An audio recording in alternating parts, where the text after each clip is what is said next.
진 소설의 3요소 수업을 했어.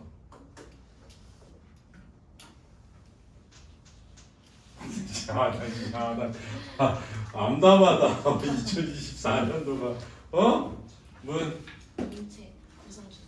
그렇죠. 주제 구성 문체입니다. 그렇죠?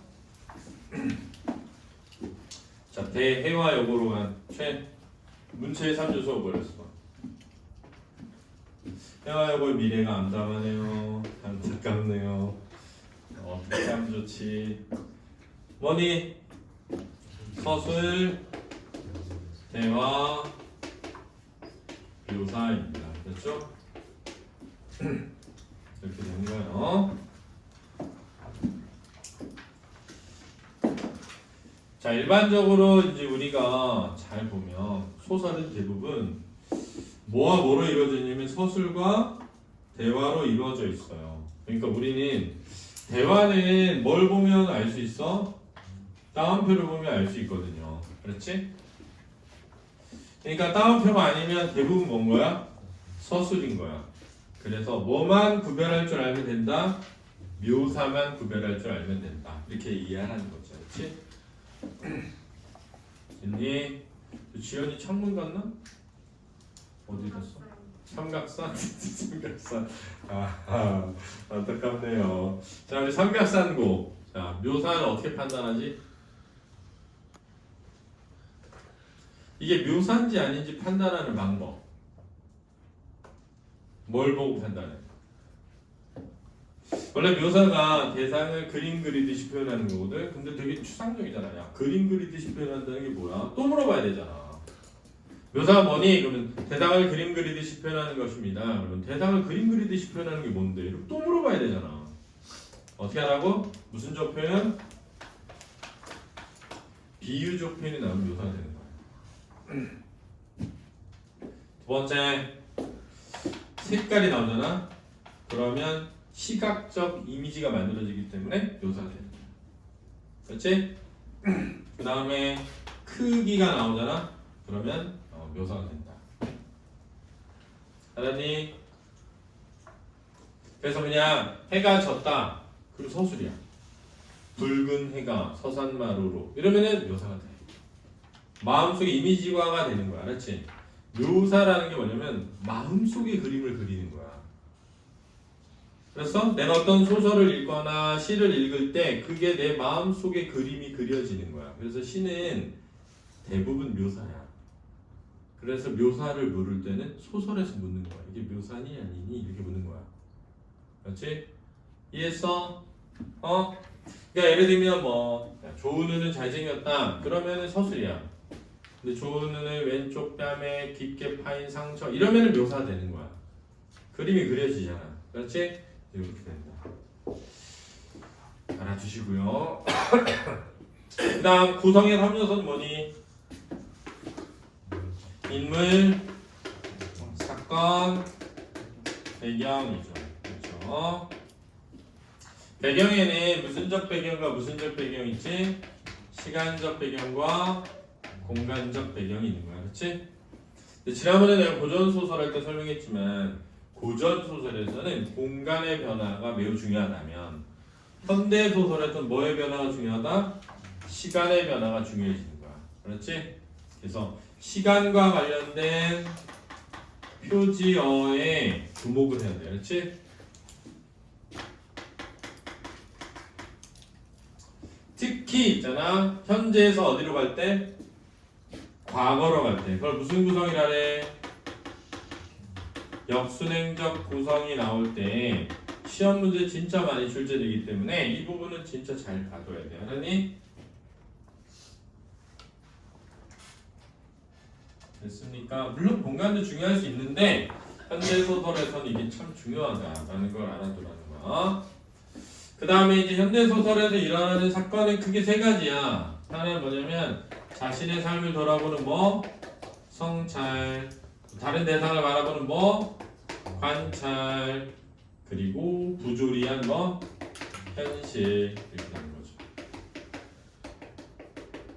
알겠니? 부조리한 현실에 크게 네 가지가 있다라고 쌤이 설명을 했었어. 그지? 첫 번째 뭐니? 무슨 강점기? 일제 강점기라는 게 있죠. 두 번째 뭐니? 분단이 되면서 뭐가 일어났어? 전쟁이 일어났죠. 세 번째는 뭐야? 독재죠, 독재. 우리 사회 독재 국가였습니다. 한때 군부 독재 정권이 있었잖아요. 서울에 보면 나오잖아. 전두환. 거기에서 일제강점기부터 쭉 지금까지 진행되어 온 게 있어. 뭐니? 도시화가 진행되었죠. 또 산업화도 진행되었습니다. 또 자본주의가 점차 뭐 됐어? 심화되어 왔죠. 이런 일이 있었던 겁니다. 그렇죠? 됐니?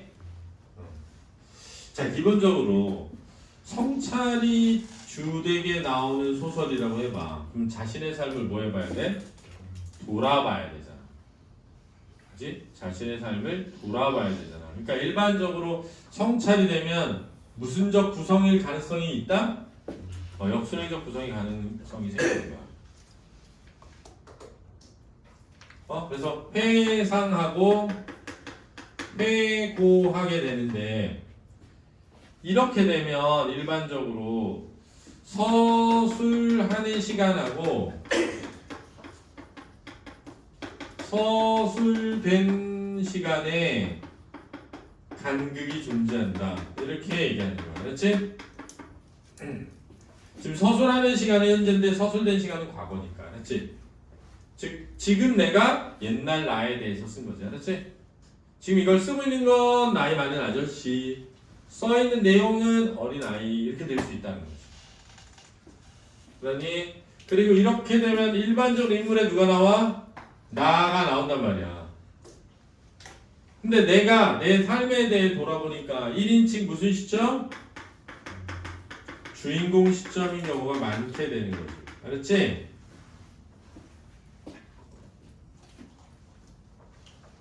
그러면 생각해봐. 1인칭 주인공 시점일 때 일반적으로 자신의 뭐? 심리서술 위주로 글을 쓰게 된다고. 알았니? 그때는 묘사라고 잘 안 하고 심리서술이라고 한다. 알았니? 그래서 심리묘사라는 말은 사실 심리서술이야. 거의 같은 뜻이야. 알겠습니까? 됐니? 자, 그러면 봐봐. 근데 관찰이 주된 시일 때 물론 뭐 꼭 다 그래야 되는 건 아니야. 그렇지? 근데 관찰이 주된 소설일 때도 나가 나오는 경우가 많아. 근데 이때는 무슨 시점이 돼? 1인칭 관찰자 시점이 되는 거지. 내가 누구 얘기를 해? 다른 사람 이야기를 하게 된다는 거야. 윤성현 용문의 미래가 어둡네. 계속 졸고 있어서 아유 누굴 믿고 내가 공부를 가르쳐야 되나. 1인칭 무슨 시점? 관찰자 시점인 경우가 많게 되는 거야. 지금 내가 누구 얘기하니? 남에 대한 이야기를 하잖아. 그렇지? 내가 남에 대한 이야기를 하니까 뭐가 많이 나와? 대화가 진짜 많이 나옵니다. 대화와 묘사 위주로 글을 쓰게 되는 거야. 이 대화와 묘사 위주의 글쓰기를 무슨 제시라고 하지? 극적 제시라고 한다. 이 개념 꼭 알아둬. 여기서 극적이라는 말은 막 극적으로 반전이 일어나서 손흥민이 골을 넣었어. 이게 아니라 뭔 극적? 연극적이라는 말이야. 연극이라는 건 주로 인물이 나와서 뭐래? 대화를 하잖아. 그러니 이렇게 극적으로 제시되는 경우가 많다. 그 다음에 내가 남의 이야기를 하는데 내가 어린아이인 경우도 있어. 그렇지? 사랑 손님과 어머니처럼. 그렇지? 의도된 거죠. 왜 어린아이인 경우가 나오게 되느냐? 어린아이는 순수해. 그러나 잘 모르지. 그래서 그 내막에 대해 잘 모르잖아. 그지? 내막에 대해 잘 모르니까 어떻게 돼? 어떻게 돼? 읽는 독자가 이 서술자의 전달한 내용을 잘 이해해야 돼. 봐봐. 손님 사랑방에 손님이 왔어. 아빠가 돌아가시고 아빠의 옛날 친구래. 근데 이 지역 학교 선생님이 된 거야. 그래가지고 묵을 곳이 필요해. 그래서 우리 엄마의 동생이 우리 집에 방이 남으니 여기서 이렇게 하숙하면 누나도 생활하는 데 필요한 돈을 얻을 수 있고 이럴 수 있지 않냐고 해서 삼촌이지, 외삼촌. 외삼촌이 그 아저씨 데려온 거야. 근데 외삼촌은 누나가 혼자 사는 게 어때? 안쓰러워. 응? 그래서 누나가 이제 딸 키우면서 혼자 살 거라고 하니까 일단 남자를 가까이서 보면 마음이 생길 수 있잖아. 그래서 왔단 말이야. 내용이 그런 거야. 근데 이제 그 아저씨도 우리 엄마를 뭐해? 좋아한단 말이야. 그래가지고 물어봐. 오키는 뭘 제일 좋아해? 뭐 음식 중에 이렇게 그때 오키가 뭐래? 저는 계란이 좋아요. 이런단 말이야. 근데 갑자기 아저씨는 무엇을 좋아하세요? 이런단 말이야. 아저씨도 계란이 좋단다. 이런단 말이야. 그래가지고 엄마 그래서 아저씨도 계란을 좋아하신대 이랬단 말이야. 그날 이후로 나는 너무 행복해. 왜? 계란 반찬이 자주 나오고 많이 나오니까. 그러면 꼭 아저씨가 하나씩 몰래 빼뒀다가 나한테 뭐 해줘? 챙겨준단 말이야. 자, 여기서 아저씨는 계란을 좋아하니? 아저씨는 엄마를 좋아하는 거야. 엄마를 좋아하다 보니까 애한테 뭘 사기 위해? 관심을 사고 싶어. 관심을 사는데 제일 중요한 게 뭐야? 공통 같이 좋아하는 거 있는 거지. 그래서 선생님이 예전에 소개팅 가면 이렇게 딱 아가씨가 막 이렇게 한 3명 정도 오잖아. 3대3 미팅 하잖아. 그럼 딱 마음에 드는 한 명을 딱 골라. 그 다음 어떻게 해? 걔만 봐. 다른 사람 안 봐.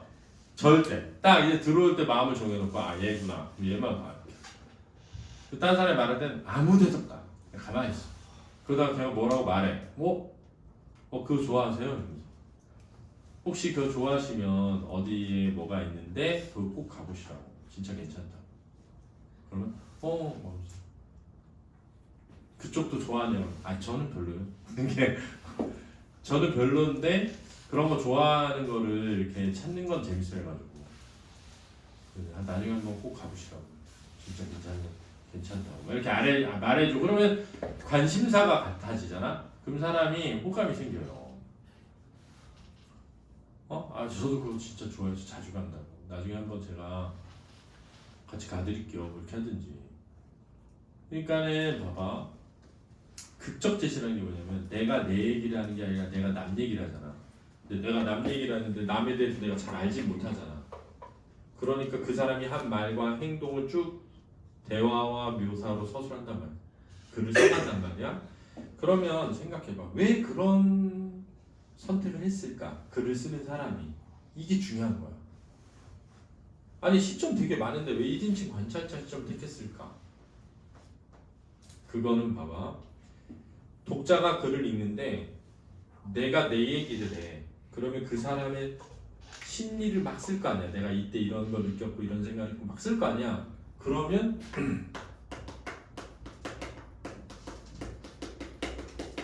공감을 유도하게 되는 거야. 그래 이런 마음이 들겠다. 이런 생각을 하겠다. 금세 읽게 돼 소설을. 그렇지? 근데 내가 남 얘기를 해. 그러면 약간 한 걸음 떨어져서 전달하잖아. 그지? 그러니까 약간 객관적이 된단 말이야. 그러면서 쟤가 왜 저러는 거지? 왜 이런 일이 일어나는 거지? 제 마음이 어떤 거지? 라고 우리가 그것에 몰입을 하게 되는 거야. 집중해서 보게 한다고. 그래서 얘는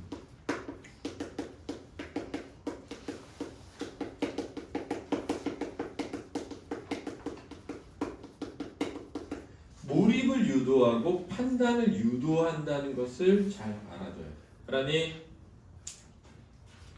이해됐어? 그냥 그래서 하는 거야. 뭔가 내가 이 이야기를 쓰는데 공감을 유도하지 않고 스스로 독자가 판단을 유도해서 독자 스스로 결론을 내리게 하는 거야. 왜? 그게 더 큰 힘을 발휘하기도 하거든. 니네 그래서 아리스토텔레스가 3단 논법 알지? 아리스토텔레스에. 근데 거기에서 보면 전제 생략이라는 방법이 있어.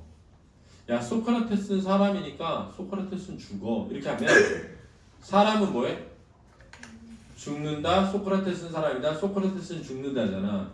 사람은 죽는다를 빼. 소크라테스는 사람이니까 소크라테스는 죽어. 그러면 사람은 죽으니까 하고 자기 주장인 것처럼 받아들이게 된다는 거야. 이해됐어? 그러니까 어떤 논리를 펼 때 전제를 생략하고 상대방이 그 전제를 떠올리게 하면 상대방이 자기 주장인 것처럼 이해해서 받아들이게 돼서 설득력이 높다. 이게 아리스토텔레스의 수사학에 나오는 표현이야. 그러니까 책을 읽는 독자가 얘가 왜 이런 말을 하고 얘가 왜 이런 행동을 하는지를 서술자가 말해주지 않으면 스스로 유추해가면서 읽게 되잖아. 스스로 추리해가면서 읽게 되니까 사건에 몰입하게 되고 사건에 몰입한 뒤에 이 새끼 개새끼네 하고 내가 판단을 해. 그러면 훨씬 더 그 전달 효과가 뭐해질 수 있다고? 커질 수 있지. 물론 단점도 있어. 왜냐면 내가 남 얘기를 하니까 서술상에 제약이 있다는 거 말이야. 그래서 사건을 다 드러내기가 쉽지가 않아요. 그래서 스님이 뭐가 일어난다 그랬어? 이런 방법에서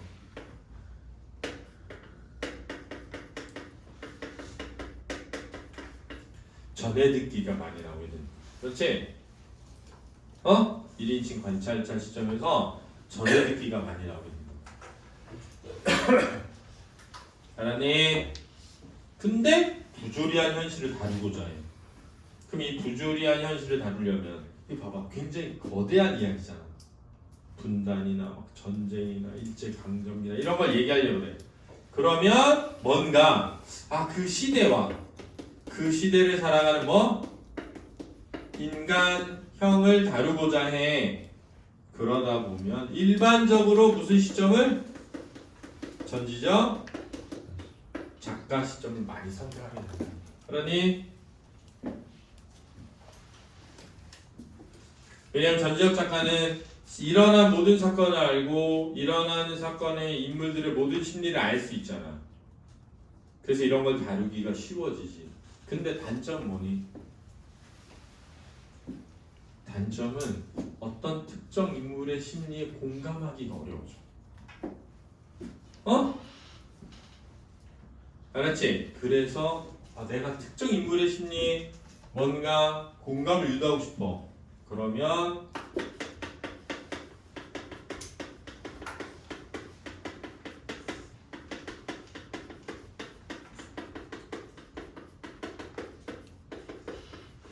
선택적 또는 제한적 전지적 작가 시점을 택하는 거야. 그래서 전지적 작가 시점인데 마치 한 인물의 입장에서 이야기를 뭐하는 것처럼 쓰는 것처럼 쓰게 되는 거야. 알았니? 그러면 두 가지 효과를 다 누리게 되는 거지. 그래서 얘가 시험에 진짜 많이 나오게 된다. 어떤 경우에는 1인칭 주인공 시점과 전지적 작가 시점을 뭐하기도 해? 뒤섞어 놓기도 합니다. 그래서 그 소설 안에서 서술자가 교체되는 거야.